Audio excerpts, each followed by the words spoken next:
Assalamualaikum warahmatullahi wabarakatuh. Perkenalkan, nama saya Nurul Nurhamidah dengan NIM 11221137. Di sini saya akan mempresentasikan tentang karakter kepemimpinan dalam berorganisasi. Apa itu kepemimpinan? Kepemimpinan dapat dipandang sebagai suatu instrumen dalam upaya mempengaruhi dan mengendalikan orang atau sekelompok orang agar mau bekerja sama dalam mencapai tujuan tertentu. Selain itu, juga kepemimpinan sangat diperlukan dalam menggerakkan aktivitas suatu organisasi. Jadi, kepemimpinan ini merupakan salah satu faktor penentu dan terpenting dalam suatu organisasi. Suatu organisasi akan berjalan dengan baik apabila kepemimpinan mempunyai rasa tanggung jawab yang tinggi. Rasa tanggung jawab seorang pemimpin merupakan salah satu karakter dari kepemimpinan ideal. Tapi, tidak kalah penting, seorang pemimpin harus cerdas agar senantiasa dapat memilih dan memecahkan suatu masalah yang dihadapi dalam organisasi yang dipimpinnya. Kemudian, karakter kepemimpinan yang ideal. Yang pertama, cerdas. Sebagai seorang pemimpin harus berani melakukan sebuah kreasi. Karena itu, sebagai seorang pemimpin harus memiliki sebuah kecerdasan, sehingga mampu melaksanakan sebuah tanggung jawab atas kepemimpinannya. Yang kedua, bertanggung jawab. Seorang pemimpin yang ideal harus bertanggung jawab, dalam artian bahwa bertanggung jawab terhadap dirinya dan juga terhadap anggotanya. Yang ketiga, jujur. Seorang pemimpin yang ideal harus jujur, sehingga akan mampu untuk terbuka pada anggotanya dalam segala kebijakan yang diambil. Seorang pemimpin yang mempunyai sifat jujur pasti akan membuat seluruh anggota percaya terhadap segala perkataan dan tindakannya. Akan cepat diikuti dan dilaksanakan oleh seluruh anggota organisasinya. Yang keempat, dapat dipercaya. Seorang pemimpin yang ideal harus dapat dipercaya, sehingga akan mampu untuk saling percaya dan tidak ada kecurigaan. Yang kelima, inisiatif. Seorang pemimpin yang ideal harus inisiatif, sehingga akan mampu untuk memutuskan segala hal dengan benar. Selain itu juga memiliki kemampuan untuk menemukan solusi yang baik demi kemajuan organisasinya. Yang keenam, konsisten dan tegas.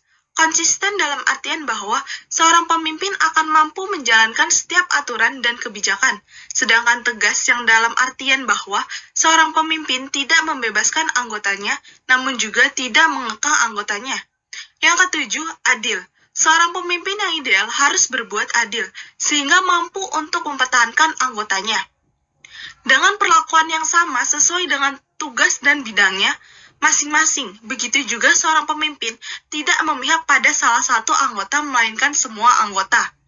Dan yang terakhir, lugas. Seorang pemimpin yang ideal harus lugas, sehingga akan mampu untuk menjelaskan pemikirannya secara langsung dan tidak bertele-tele. Selain itu juga, seorang pemimpin harus mempunyai kebijakan, kepedulian pada kepentingan bersama dan didukung oleh hati nurani yang bersih, tulus, dan ikhlas. Selanjutnya, kepemimpinan dan manajemen. Menurut Kotler, 1990 berpendapat bahwa fungsi dominan manajemen adalah untuk menyediakan keteraturan dan konsisten untuk organisasi. Sementara fungsi utama kepemimpinan adalah untuk menghasilkan perubahan dan penggerakan. Manajemen itu berusaha mencapai keteraturan dan stabilitas. Kepemimpinan berusaha mencapai perubahan yang adaptif dan membangun. Selanjutnya, menurut pendapat Ross 1991, menyatakan bahwa kepemimpinan adalah hubungan pengaruh banyak arah dan manajemen adalah hubungan otoritas satu arah. Kepemimpinan terkait dengan proses untuk mengembangkan tujuan bersama dan manajemen ditujukan untuk mengkoordinasikan aktivitas guna menyelesaikan suatu pekerjaan. Hal ini cukup jelas bahwa segala aktivitas manajemen sangat berbeda dengan aktivitas kepemimpinan.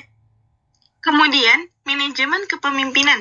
Manajemen kepemimpinan mempunyai deskripsi antara lain mampu menetapkan tujuan strategis organisasi, mampu mengorganisasikan pekerjaan yang ada, mampu menetapkan waktu pencapaian tujuan, mampu mengarahkan kinerja, mampu melibatkan para anggotanya dalam pelaksanaan tugas, mampu berinteraksi dengan orang lain, mampu berintrospeksi terhadap kinerjanya sebagai pimpinan, memiliki kepribadian yang kuat dan tangguh, mampu menerapkan gaya kepemimpinan demokratis dan transparan, mampu berkomunikasi dengan baik, mampu mengambil keputusan berdasarkan aspirasi bawahannya. Selanjutnya, fungsi manajemen kepemimpinan. Yang pertama, sebagai pemimpin. Menurut fungsi ini, seorang pemimpin organisasi dapat melaksanakan pengawasan, controlling, memerintahkan, commanding, mengorganisasikan, organizing, dan mentransformasikan kebutuhan. Yang kedua, sebagai manajer. Menurut fungsi ini, seorang manajer dapat mengadakan perencanaan, planning, pengorganisasian, organizing, pengadaan staff, staffing, pengarahan atau bimbingan, directing, pengkoordinasian, coordinating, pelaporan, reporting, dan penganggaran, budgeting. Yang ketiga, sebagai administrator. Menurut fungsi ini, seorang administrator dapat mengadakan formulasi atau perumusan kebijakan administrasi, menyediakan, mengelola, dan menyimpan dengan baik dan rapi. Yang keempat, sebagai pengorganisasian.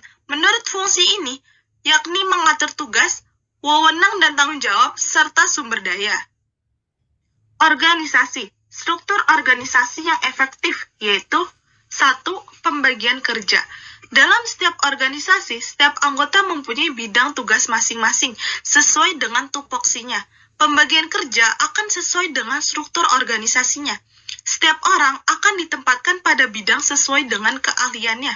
Yang kedua, departementalisasi. Adanya pengelompokan pekerjaan ke dalam unit-unit kerja sesuai dengan tugas dan fungsinya. Yang ketiga, distribusi otoritas. Adanya penyaluran, pembagian, pengiriman kepada beberapa orang atau ke beberapa tempat. Yang keempat, koordinasi. Adanya pengaturan dan pengontrolan kegiatan kepada bagian-bagian atau unit-unit kerja agar tidak saling antara satu dengan yang lain. Selanjutnya, bentuk organisasi. Dalam teori organisasi dapat dikenal paling sedikit 3 bentuk organisasi, antara lain 1. Bentuk organisasi lini, lini organization. Bentuk organisasi yang hanya dapat menghubungkan secara langsung menurut garis vertikal antara pimpinan dan bawahan. Bentuk ini merupakan organisasi yang paling kecil, misalnya bengkel mobil, kedai warung. Yang kedua, bentuk organisasi lini dan staf. Line and Staff Organization, bentuk organisasi yang dapat menghubungkan secara tidak langsung dengan melalui garis komando antara pimpinan, staf, dan bawahan. Bentuk ini merupakan bentuk organisasi besar dan bersifat kompleks, misalnya kantor dan dinas. Yang ketiga, bentuk organisasi fungsional, functional organization.